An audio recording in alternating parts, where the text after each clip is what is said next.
Okay. All right, we'll call the meeting order 11:01. Please join us for the pledge. I pledge allegiance to the flag of the United States of America and to the republic for which it stands, one nation under God, indivisible, with liberty and justice for all. Please call the roll.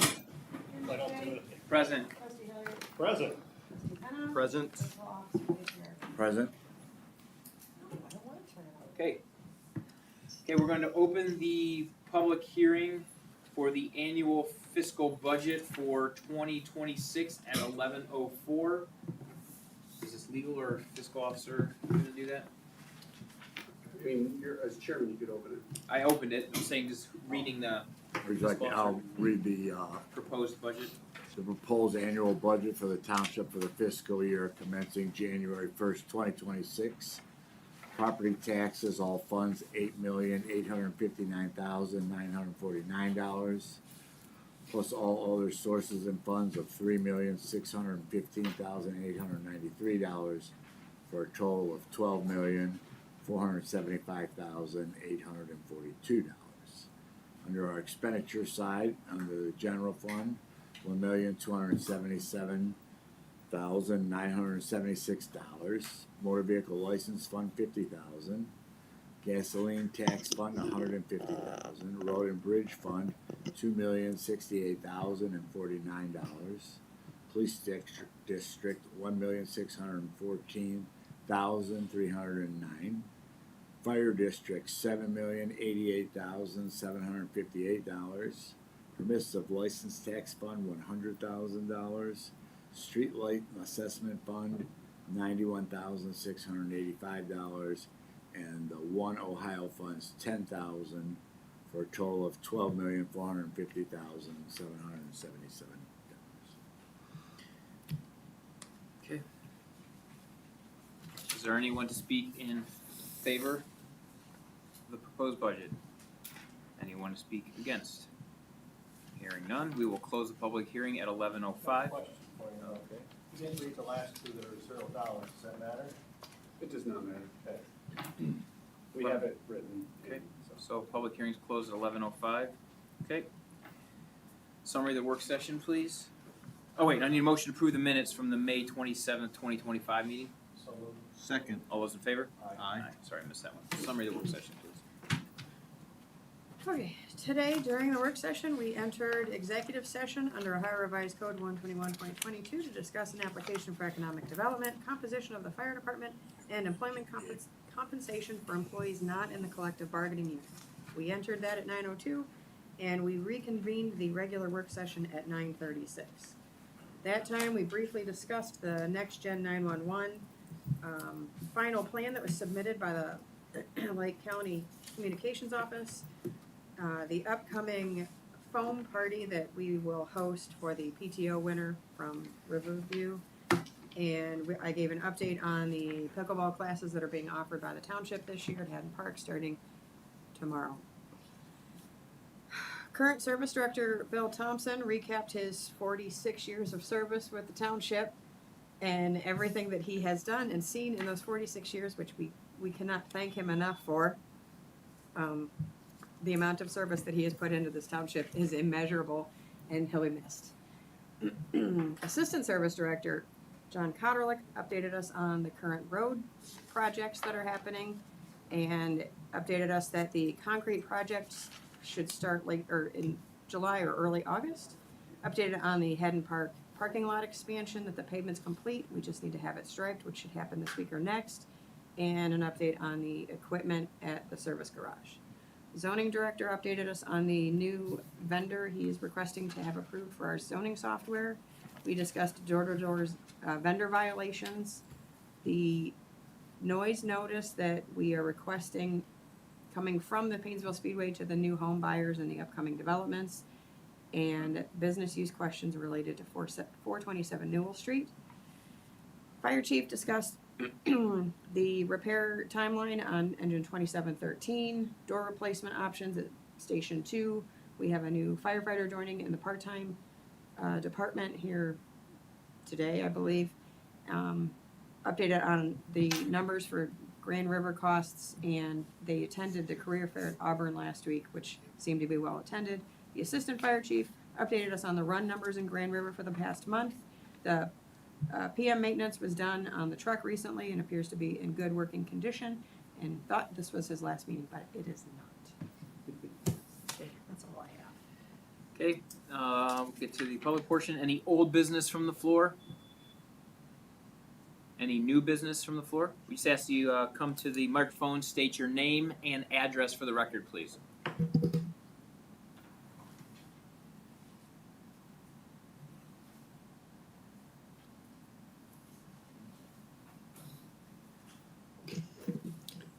My name is Eric State. I live at 29 North Doan Avenue, right over there. Okay. I think it's right over there. Okay. Yes, so first of all, I'd like to thank you for your service and the first responders as well. I think the community benefits from all of your service.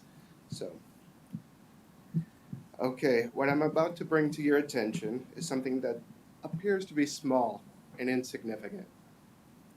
But I assure you that it is not small and insignificant. It starts out as small.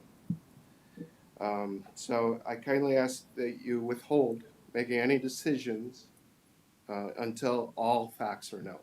So please, I appreciate your patience in this. Together I think we can make a difference.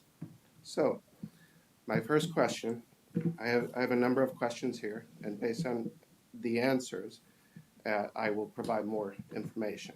So, right now there is approximately 170 feet from, or yards, there is a hole in the pavement.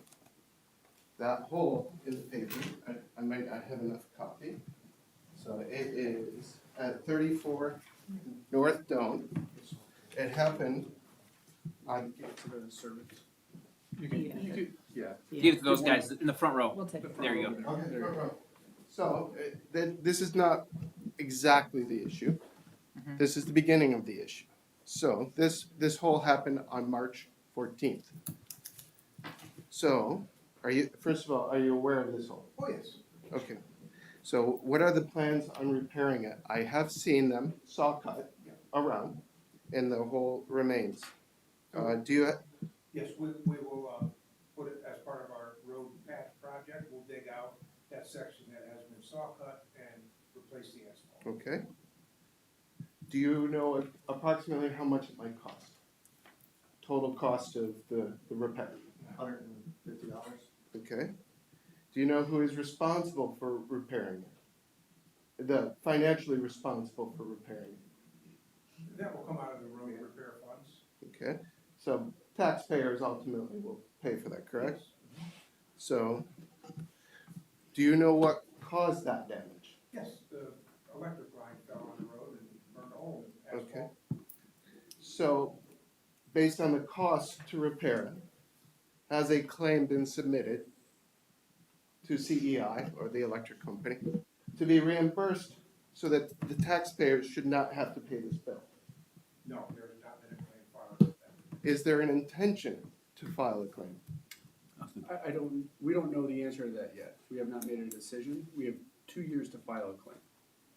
Okay, so more information, just to highlight. So it's 170 yards here.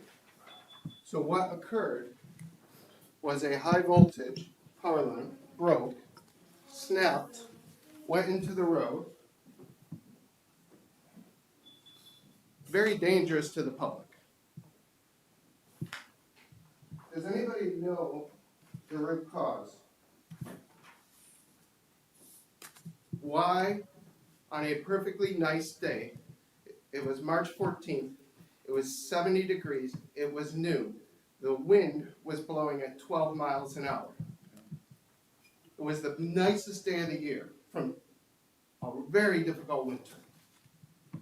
Does anybody know why? My family walks down that street. I see dozens of people walking down that street. Okay? That is very dangerous and very concerning to the community. So, power line falls, postal carrier 3 houses down, delivering now. Holy cow, major fire. Were you guys there? So, I submit to you more information. Sorry, I have 6 copies, which I will walk you through. And I want to share with you what I have discovered through my investigation here. So I have pictures of this. This power line fell on my service line to my house, sent high voltage through, damaged my house. But that is not why I'm here. I submitted a claim for reimbursement. It's all in there. It's approximately $5,000 worth of electrical damage, siding burns, etc.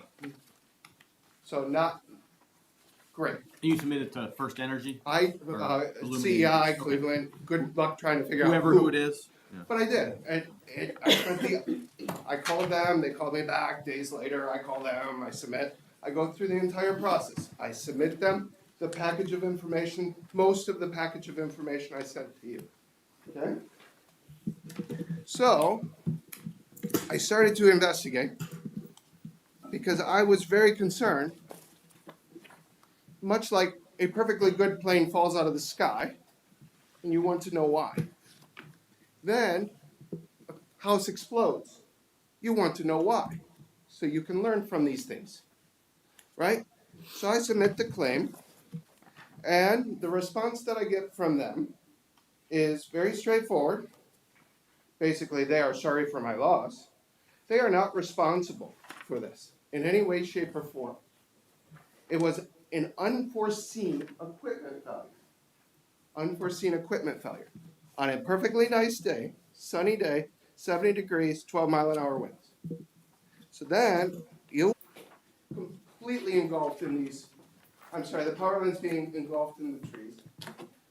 And you also have, unknown, we have several new poles, but several old poles. The supervisor on site from CEI said these poles are 60 years old. They're good poles.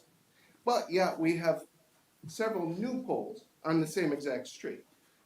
So, according to my analysis, it appears that the trees put pressure on the line, which therefore puts a lot of strain on the line, which puts the line goes to a insulator, and then the insulator broke, basically, is the story that I can best conclude. This also happens through thermal expansion. So it's cold in the morning, it warms up. It warmed up to 70 degrees. It was a pretty rapid increase, and it expands. So my claim was rejected because it was unforeseen equipment damage. I also then asked for the maintenance records. Well, can you show me that you've maintained the poles to the standard? When was the last time you trimmed? We're not able to tell you the last time we trimmed because we don't have to. Without you subpoenaing it, and our maintenance is completely up to snuff. And I was like, I look at these trees, they're engulfing these power lines. I submit a forestry request. So this is at the end of March.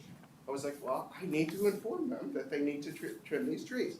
They come out on April 7th over here on Doane and Everett. So you'll see that. It's completely engulfed. And they say, well, it can wait till next year. How can this wait till next year? In the meantime, my power has gone out, flickering on and off and on and off. Talk to my neighbor. Their power goes on and off. About every week to 2 weeks, we lose power for a minute, so that doesn't register in their system, the power company. So everywhere I go, throughout Painesville Township, trees are engulfing power lines. So when we get a big storm that comes through in the summer, like we do, like we have experienced in the past, what happens?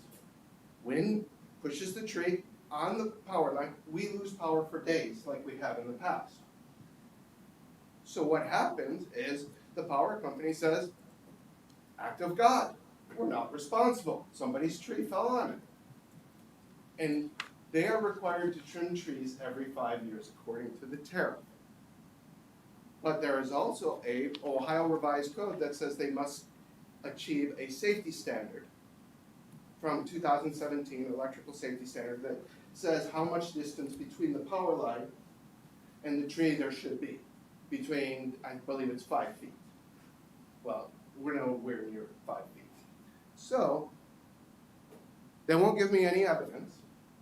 They won't give me any information. I have officially, as of last week, I received the case number. I went to the PUCO to file a formal complaint. This is after going through the informal complaint process. And now I have an official case number as of last week to get this further addressed, at least through more people.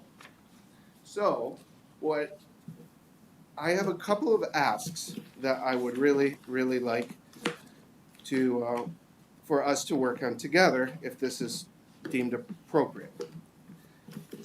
But before I go there, I went to the website.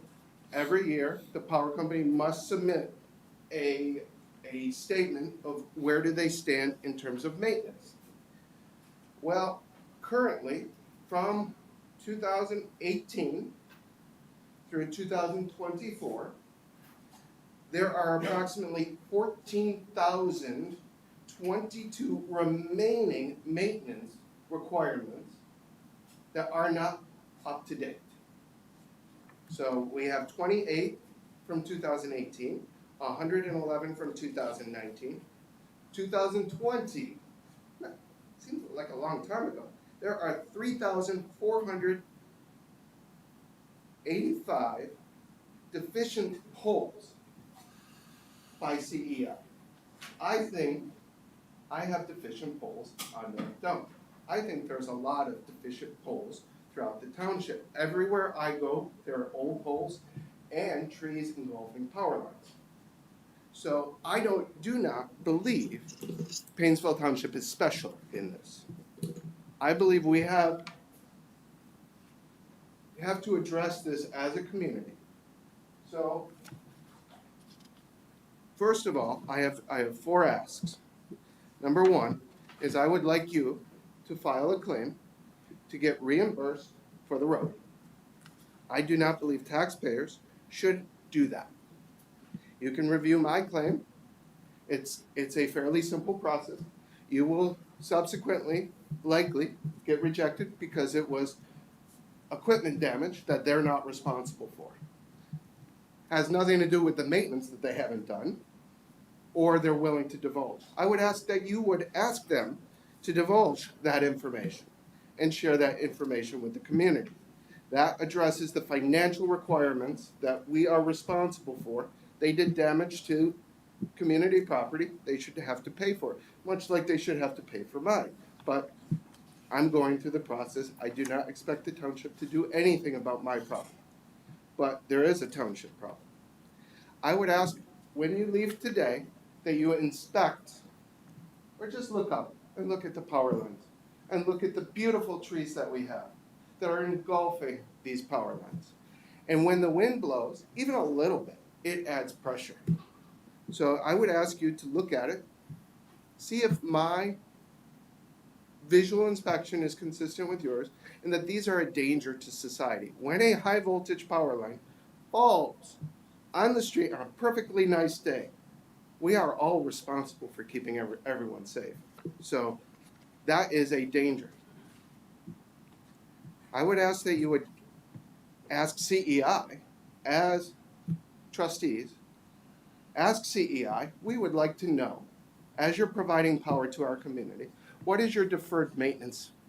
We are responsible for keeping our citizens safe and financially taking care of the infrastructure, the roads. Now we would like to know how much backlog you have from 2018, 2019, 2020, which poles need to be replaced. This is not a me problem, this is a community problem. So, And my final ask is we are not special in Painesville Township, even though we think we are. Mentor probably has this problem. Fairport Harbor has this problem. Anyone being serviced power from CEI probably has this problem because I see it in their reports. We are not special. They are not picking on us. So I would ask that you would reach out to other communities and ask them to, if they have an issue with CEI, do they have any such cases? I have seen cases, and once a case goes to PUCO, it is public record. I have evaluated cases and gone through. There aren't many. There are not many. There is one in Cleveland where CEI contracted with tree trimmers. I want them to trim trees, and so the tree trimmers were trimming trees. They hit a high voltage line, sent a power surge to a house just like mine, blew up a fire, a refrigerator, caused a fire. The fire department came out, and they caused all this damage. It was $15,000 worth of damage. It's on public record, and CEI said unexplained equipment damage, and we're not responsible. I also went to their annual report, First Energy's annual report. There's no statement of maintenance not being done. So they are not disclosing this information to communities, to shareholders. We have a major problem with power in Painesville Township. That is my premise here. So just to make it official, my 4 asks are right here. We should have said that before. When I feverishly tried to I saw you scribble writing these it. down. This way you'll remember. Yes, well, yeah. So, any questions, comments?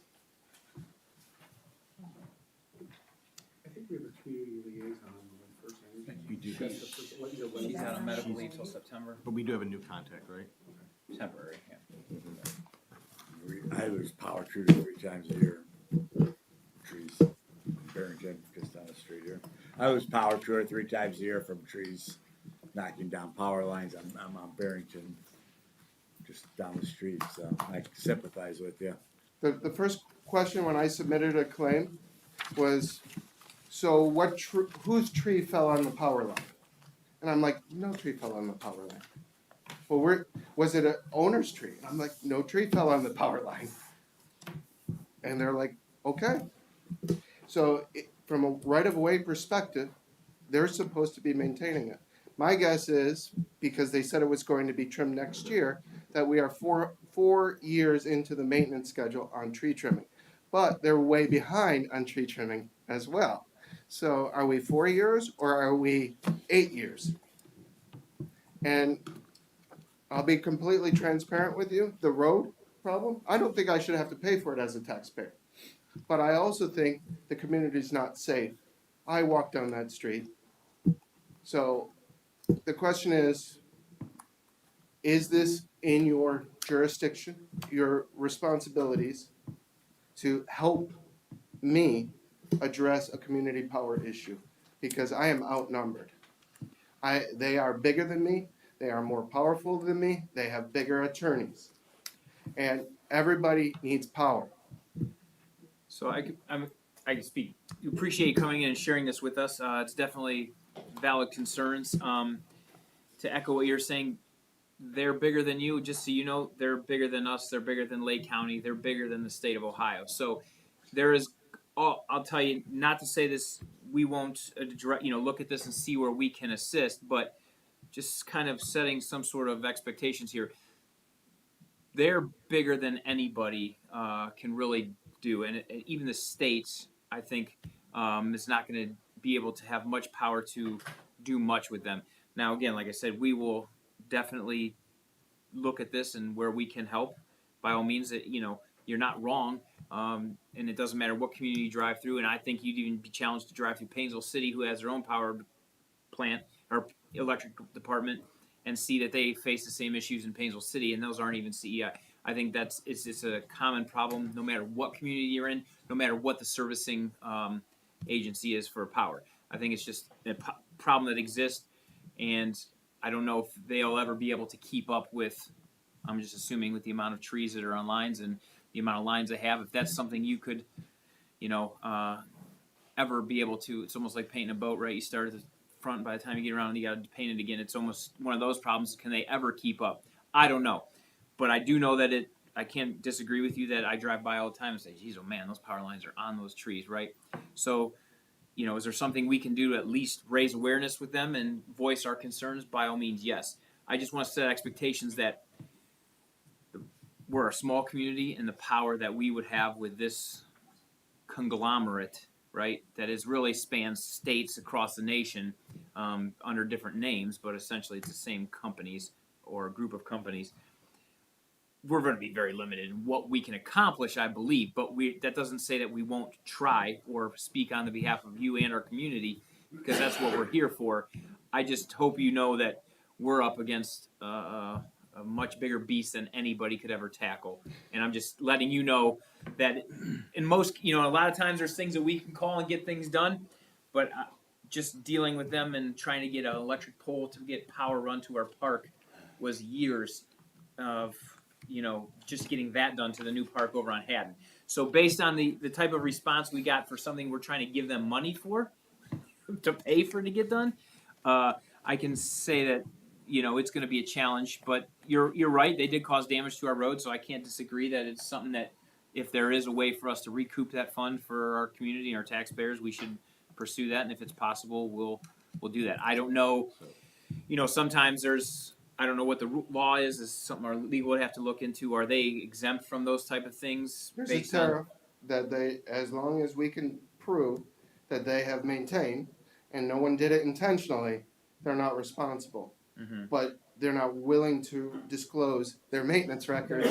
And Yeah, quite frankly, that would be part of discovery. If you were to file a lawsuit, you would then have an opportunity to get those records.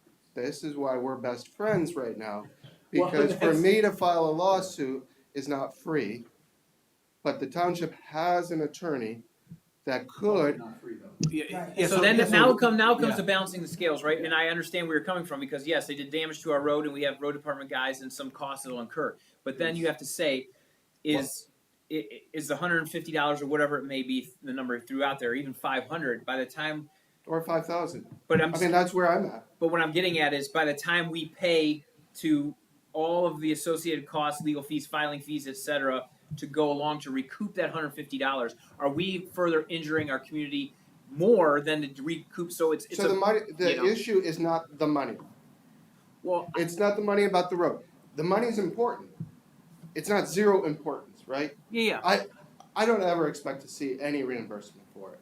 And if I do, it's in 5 years or 3 years. That's how long they take to settle these PUCO cases. You go through the process. I want it to be public record, though, that we are unsafe. We are inconvenienced. Yeah, I think when we lose power for days. Sure. When a storm comes, because they didn't maintain the vegetation along the power lines, they say, oh, it's the storm's fault. It's not the storm's fault. It's you didn't maintain our community to the standard that you're allegedly telling the PUCO that you're doing. And for some reason, you get a waiver and not put on some requirement, probationary period. Their issue is, in all of their reports, it's staffing. But yet their profits are huge. Of course. So they need to do this. And they don't need to just do it for us. They need to do it for Mentor. They need to do it for Lake County. So the issue is the safety to the public. And this could happen today. It could happen right out here. No, I don't disagree with that. I think I was to focus back on just this singular issue here of the $150. You want us to get the money back as taxpayers, and I can't disagree with they should pay that. But from where we sit, we have to say, is it going to cost us more to pursue $150 for our taxpayers? So will we actually put them at a bigger burden to recoup the $150? So in that situation, that singular issue, we'll have to address, is this going to be worth it monetarily to get $150, to spend $1,000 to get $150 when we actually will do more harm to our taxpayers than on that singular issue is what I'm getting The at. math's pretty easy. Yeah. let's be honest. As a class action, it's more significant, Sure. right? Me, insignificant. You, insignificant. Mentor, you start combining communities, then it's more serious. And that's exactly what First Energy is counting on. It's a divide and conquer strategy. Everybody has this problem, but they're all isolated problems, but they're not really isolated problems. Mr. State, I think one of the biggest advantages that we have is that, as our administrator mentioned, they have a representative, a liaison that we can work with and contact directly. Unfortunately, that current liaison, who's been there for many years, is out on medical leave. They have other people we can work with, but I know this one person in particular is exceptional to work with. So hearing all of this, I think our best action is to work with her. She is on a medical leave temporarily. It's a surgery, and she will be back. We can contact the other person, but I really like working with her because there's another issue that we face with them too. And I know from firsthand experience, she's exceptional to work with, and we've gotten results far beyond what I was anticipating when we first started the conversation. So we can work with her. Yeah, let me ask you a question. So when this first happened, you mentioned it took out your power. And I assume these pictures are from when that happened. It cost you $5,000 to fix it. They wouldn't pay it. But then you spoke later about having your power flickering. So I'm assuming after you got this all fixed, then your power's been flickering on occasion after that, right? It went off and on Sunday, Father's Day. Okay. Sunday morning. But you got it initially repaired, right? Oh, But you got stuck with the bill too. So that high voltage power line that is in the picture broke off the insulator, hit my service line, sent the voltage through, then hit the ground and damaged the pavement. So all my electrical inside is up to standard. I had an electrician come out.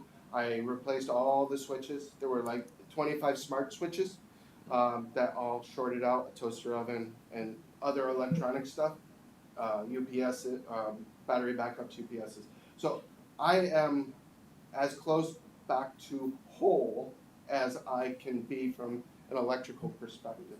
But like our fiscal officer stated, he experiences problems and you are still experiencing those same sort of problems. They're random.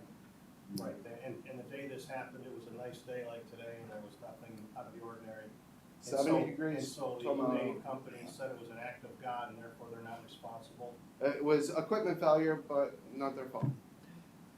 And last, before we finish here, the other thing I would suggest to you is that you go at a much higher level and start reaching out to your state representative in the senator to voice your concerns, because realistically, if any change is ever going to happen, possibly it's going to happen from a state level. So I think that as a constituent, reaching out to them and voicing your concerns and sharing this with them and letting them know at least puts them on notice, because ultimately anything that will get done will come from the State House, not from Painesville Township or Mentor. Or now, can we help and voice our concerns? Yes, but any real legislation or change or enforcement is going to come from the state level, and I think that maybe it might be beneficial to you at least to reach out and share this with them. So should the residents know that our power lines have a lot of deferred maintenance, exactly how much deferred maintenance in Painesville Township there is? I know from CEI's deferred maintenance as an aggregate. Clearly in order to aggregate that data, they know how it would be for Painesville Township. Can you get them to disclose the deferred maintenance? I mean, we can request that they share with us their records of deferred maintenance, but that's as far as our reach would be able to go, is to request that they share that with us. I mean, And what they're looking to do over the coming. yeah, and what their plan is to address. I mean, we can 100% put that ask in, whether or not they'll respond or give us, Shouldn't they be required? That's Perhaps you have PUCO. the legal authority though to force some things, so I understand your concerns, and we can work with their liaison to get these things addressed. But as far as some of the things you're asking, I mean, we can ask, but we can't legally require them to do. I mean, I don't know what their attorneys have. There's legal requirements we have, and they have too. We'll work and we'll help, and we'll try to get these issues addressed. But some of these things, what I want and what I'm gonna get. It's like before you walked in here, well, you may have heard part of the conversation about some of the other issues we have on other properties. There's always legalities that come into play, and so it becomes frustrating. And the fact that, like with you, with fixing the road, I want them to fix my road and give me the money for it, yeah, I don't wanna pay that, but to get that $150 back, I'm gonna have to pay this gentleman thousands and thousands, and I may never get what I want. And so I'm looking at the $150, and quite honestly, I'm thinking, I think it's in the best interest for the township to eat that cost and just to fix the road and move on, because I'm not gonna get that money back. Only in the sense that it leads to discovery of a larger Painesville Township problem. That's why I started the conversation with, it's a small problem that has big ramifications to the safety of the community. So, you're right, I mean, a 6-inch hole is a small problem in a road. Not to minimize what the road service does, but we have a huge community problem in So I terms think of power. hearing all that you've said, when we talk to the liaison, the focus, what I keep hearing you, what I'm focusing on with the conversation is, it was a beautiful day, it was March, there was no reason for you to lose power or that line to hit the ground. That blows my mind. How did that happen? Well, it happened because as you talked. So these are the things that we can address with the liaison to get it corrected. Now, are we gonna be able to get in there and get them to give us a bunch of stuff that they're gonna try to shield themselves from a legal standpoint, because that's how they're gonna operate. And they've got attorneys who are gonna hide it. So we're kind of stuck on what we can do, other than getting the issues resolved. Right, it's a larger We're issue. attempting our best to get these issues resolved, and we've had, I mean, the woman we work with is exceptional, and, She's bound by company policies. well. And works she for has a somebody best too, interest of protecting the company. And they all do. And the claims person was very nice, but basically said, you'll need to subpoena it. But Puco's gonna have to work out, I mean, you're working with them on another claim I saw on your paper. No, it's the same claim, but I file a form, I go from a claim with the power company to an informal complaint with PUCO to a formal complaint, which I've officially been assigned a case. In fact, this is a special one for the legal department. You can get it off the website as well. It's public information. Very few people, very few communities go through this process. And I understand why. The economics are very simple, $150 for a road. But the ramifications are, somebody could die. If it happens again in this community, what are we all going to say? This is why I'm here today. I don't want to say when, I would really want to say if, but there's no reason, it's not a when. And when a community member dies, more people know about it than just me. And it'll be all on our conscience. I will be able to say, I did what I could. I know it's a losing battle. We're up against a giant. Financially stupid. It's a financially stupid thing. Yeah, I mean, we can push the tree trimming, and we have in the past, Yeah. and it is the right thing to do, but to be honest, it generates more complaints from residents. They don't understand when they see, because, so I even asked First Energy about the tree trimming of why they trim the way they do. They claim they have arborists and they're trimmed proper ways, but you see they split a tree or cut half the tree. But that usually generates more complaints from residents, not understanding why the tree trimming is done and how important it is. I mean, as you are fully aware with your situation, that tree trimming, keeping those trees away from the power lines is a critical piece of maintenance. It's not up for debate. There is a standard of which they're supposed to stick to. Ohio Revised Code, it says that the 2017 electrical standard is you're supposed to X number of feet wherever possible from the power line, it's supposed to be trimmed.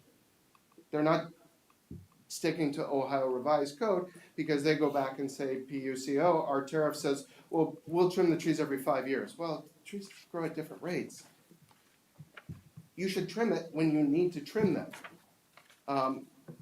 When I can report a tree trim, hey, look at this, and they say it can wait till next year, go look at the tree. You tell me that can wait till next year.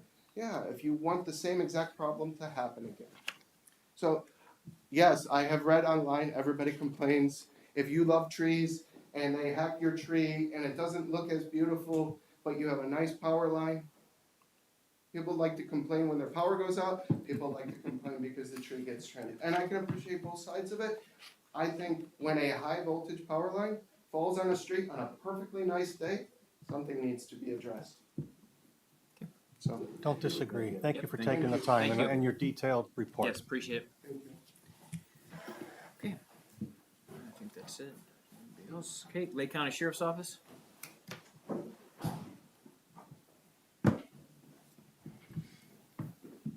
Afternoon. Hey. I know I met a few of you in person and talked to them on the phone, but my name's Brian, so I recently took over the captain position at the sheriff's office. Just recently with that too, we've also promoted a couple within. Deputy Phillips and Deputy McClurkin were both promoted to sergeant last week, and then Sergeant Suschek were promoted to lieutenant.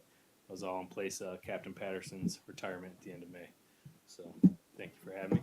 So you are our contact. Yeah. Yep. And, okay. Yeah, so if there's any issues or anything I can help with, I'll make sure you have my number. I know you guys have my number and. Unfortunately, right? Yeah. He's already been in contact. Unfortunately for you. So month of May, we had approximately 1,400 calls for service, both self-initiated and calls that we received. From that, we had 8 fresh arrests and 2 OVI arrests out of that. Just following up from October of last year at Riverview Elementary, the suspect in that case, Alexander Seclair, he was sentenced last month to 10 to 12 years in prison. So that case came to its conclusion, and he has been sent on his way to prison. Also in the month of May, just a couple of cases to note. We did have a group that seems to be from out of state messing with the ATM machine over at the credit union there in front of Mark's. It happened overnight. No information was obtained. They didn't put any devices on it. It actually shut the ATM machine down, so no one was able to use it or anything like that. Probably seems to be more of a fishing expedition by them than anything. But that's currently being investigated. And we're also starting to deal with these, I guess, young adult juvenile takeover events where you see large groups of people. You see them a lot at the St. Gabe's Fest last year and other festivals, but we're starting to see that at Headland State Park. We had one incident where there was approximately 200 to 300, ranging from 8 years old to young adults in the 20s, kind of turning it into one huge party. From that, we only were able to make 1 arrest for disorderly conduct, but it's starting to kind of affect this area more, seeing these just large kind of groups come in, take over, have these kind of pop-up parties. And until the police come and they break them off and then go to a different jurisdiction or go to different cities surrounding. So kind of actively dealing with that, working with other agencies to kind of combat that. And then, Was the thing at Headlands, was that a joint thing with you and the city of Menor? yeah, so obviously City of Menor has some of it. Most of it was kind of in our area. Okay. We did call the City of Menor for assistance. We also obviously look for ODNR and other Grand River, just anything for help, because obviously that large of a. Doesn't state come out? Does state patrol involved with that park if there's? Yeah, so State Patrol can help with that. We'll call them from time to time. More often than not, we're going towards ODNR Okay. and requesting their assistance. They, they're spread pretty thin, Yeah. but they'll handle a lot of complaints in the park for us, and we'll kind of go there and as needed basis. And I just ask, 'cause we all know that the majority of the park is in the township, Yeah. but it seems like 90% of the general population believes it's all in the city of Menor, so I Yeah, was just curious Absolutely. if they had Yeah. a little involvement too. And it seems a lot of the Menor portion is turning into like the marshland, and they took out half of the parking kind of over there. So I think it's lots 1 through 12 are all Painesville. Okay, thank you. Thanks. Thank you very much. Okay, department report, service. Nothing to add. Okay, fire. Zoning, Nothing to add at this time, Mr. Chairman. law. Mr. Chairman, I will, based upon the conversations today with transient vendors, I'm gonna ask for a modification of our agenda to include 2 items.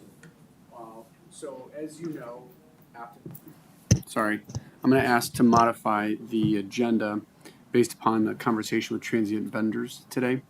and one bad actor in particular. That's Active Environmental, and with that, based upon their multiple years of repeated violations, failure to follow the directions of the zoning department and the trustees, and really just their blatant disregard of the zoning resolution, we really need to do two things today. One is to modify Resolution 94-42, titled Registration of Transient Vendors, and insert a sentence in Section 11 there. The last sentence would include the following provision. In addition to the punishment listed above, if a transient vendor repeatedly fails to register or comply with the regulations as set forth in this resolution, the Board of Trustees have the authority to revoke or refuse to issue a permit to a transient vendor for a period of up to 24 months. So should we motion to add that as number 12 on the agenda? On the agenda, yes. All right, so I'll need a motion to add that as number 12 on the agenda for today. So moved.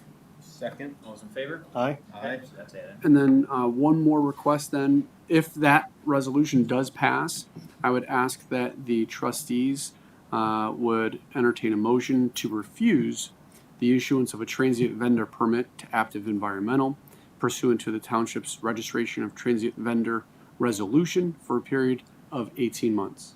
Okay, so I need a motion to add that to the agenda. So moved. Second. All those in favor? Aye. Aye. That's number 13. All right, so then we'll get there. We'll have you read those Yes, sir. resolutions when we get there. Okay. Anything else, No, sir. Administrator? I would like to request that the trustees set a public hearing to review the resolution creating the Greyhawk Landing Incentive District and declaring improvements to parcels within that district to be a public purpose and exempt from taxation as provided in section 5709.73 of the Ohio Revised Code and related authorizations. And I'm requesting that that public hearing be set for August 12th at 11 a.m. Okay. Need a motion? So moved. Second. All those in favor? Aye. Aye. Okay.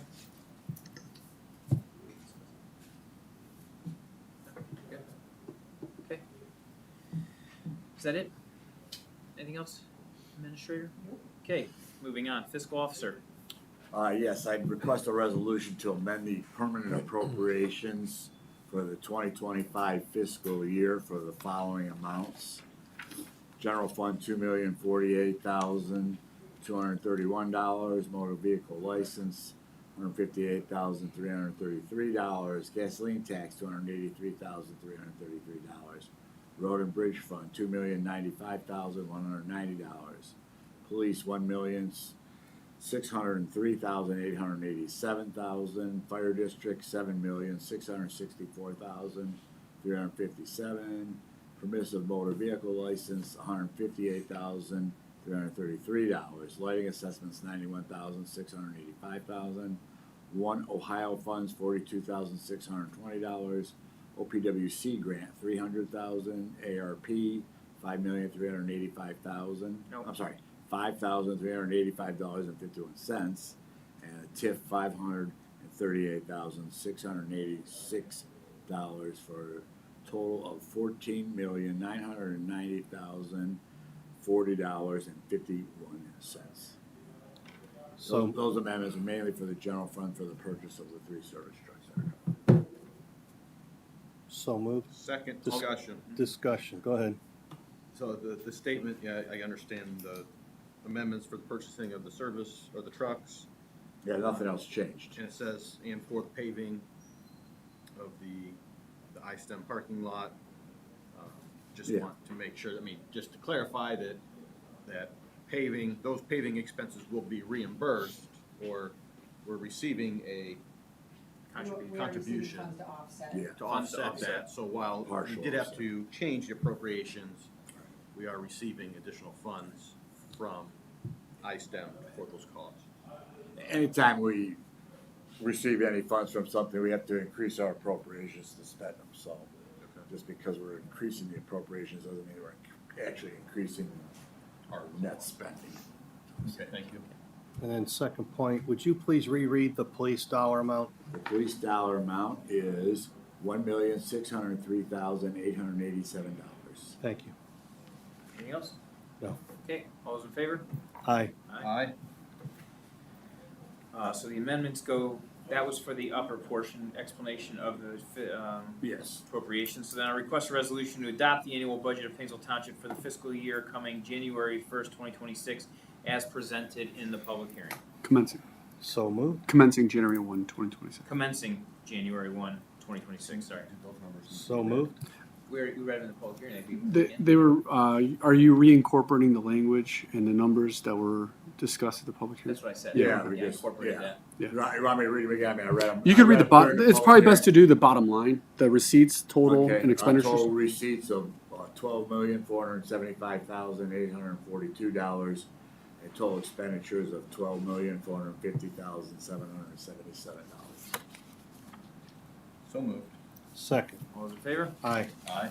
Would also request to certify the following cleanup costs. 675 Meadowlark Road in the amount of $496. 10 Palmer Road in the amount of $486. 34 Oakwood Boulevard in the amount of $486. 37 Middleton Drive in the amount of $486.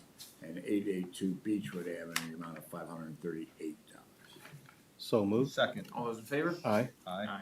Okay, Mr. Chairman? yes. Sorry, I know we're getting to the trustees section with the first resolution. But prior to entertaining a motion, I would ask that that be tabled until the July 17th meeting. It'll be a special meeting at 3:30 p.m. And then at that point, that could come off the table. Okay, so I need a motion to table resolution number 1 till the July 17th Special meeting. special meeting. So moved. Second. All those in favor? Aye. Aye. Okay, so that's tabled. Okay.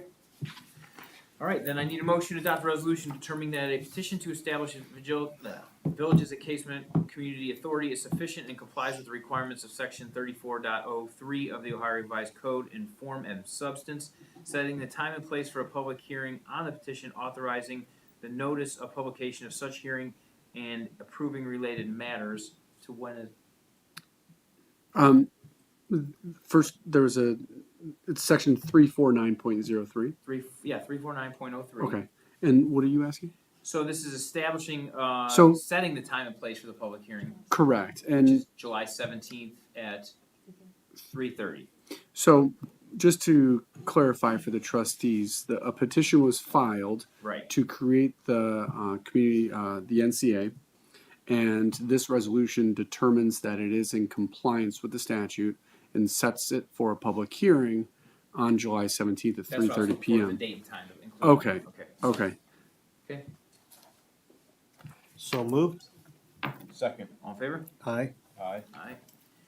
I need a motion to adopt the resolution to authorize the zoning director to enter into a 3-year agreement with iWork and to pay $14,700 for setup in the first-year contract and $10,000 annually thereafter for software in the zoning department. So moved. Second. All those in favor? Aye. Aye.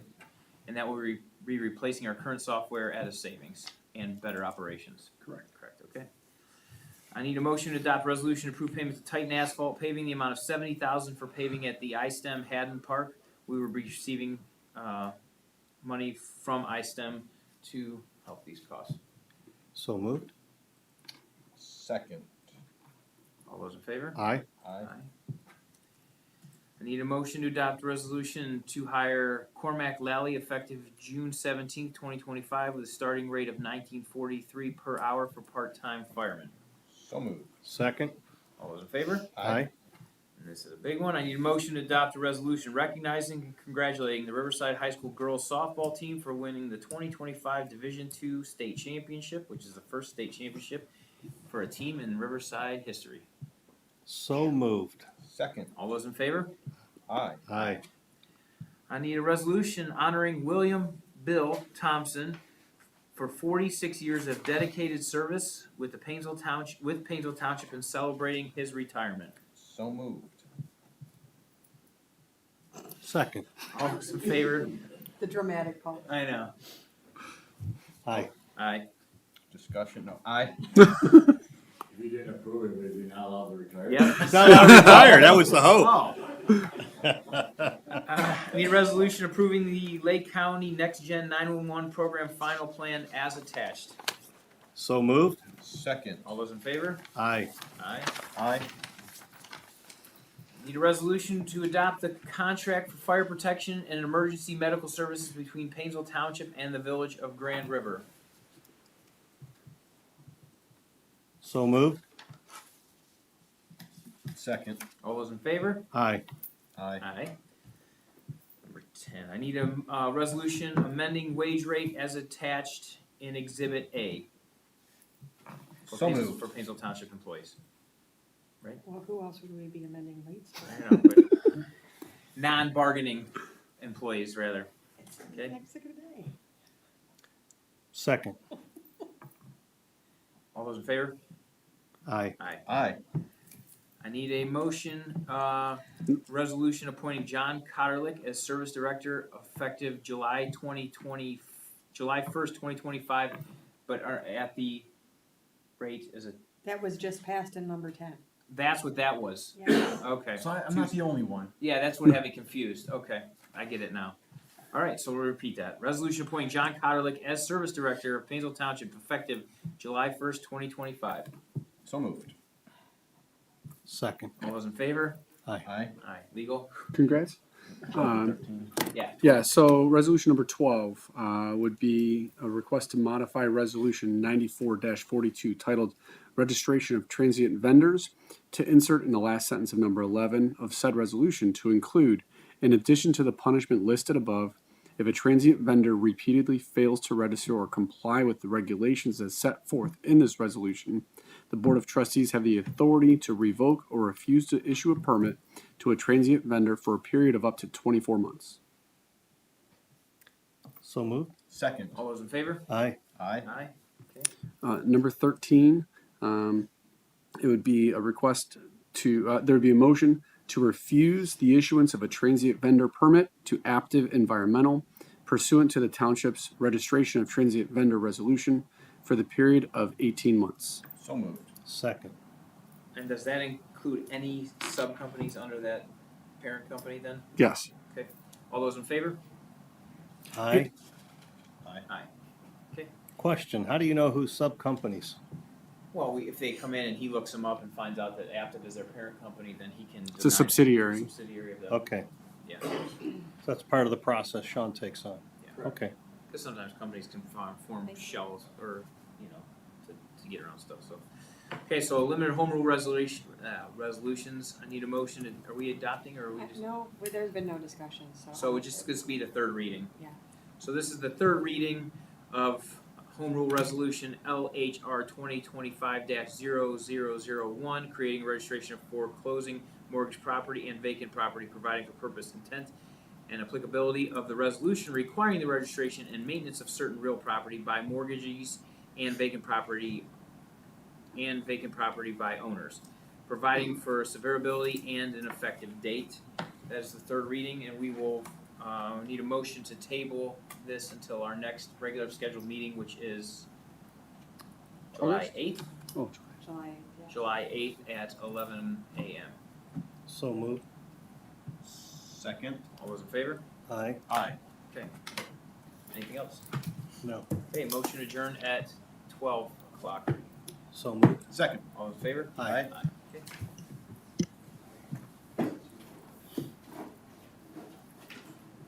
Normally, you would put